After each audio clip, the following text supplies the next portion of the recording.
In this video, I'll show you how to quickly enable free layer in CapCut for Windows, PC or Mac.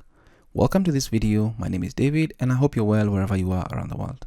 Now, what is free layer in CapCut? Now, this is a feature that when turned on, it allows you to move elements across different layers the way you want. By default, it is turned off.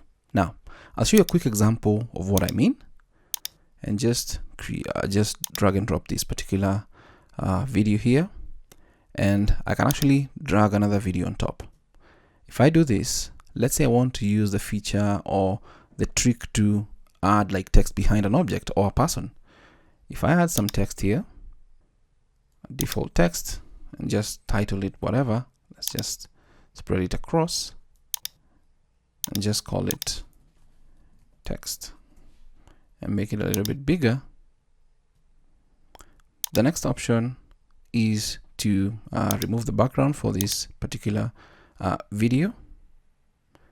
It's processing, it's done. Now, if I hide this particular layer, you'll see that the background has been removed on this. Now, here is where the free layer feature is useful. If I try to bring this video on top of the text layer, or just like whatever, if I try to do this, let's move that to the side, bring this down, it's not possible. So to turn on the free layer, you just need to click on modify. And once you click on modify, arrange layer. If I turn this on, layers can be reordered in every new project by default. Turn it on and click on save. Now, free layer turned on. I can now bring this down and just move this to the side. So when we see this, this is what it looks like. Our text is behind our particular or this particular person the way we want it to be. So that is how you can turn on the free layer in CapCut for Windows, PC or Mac.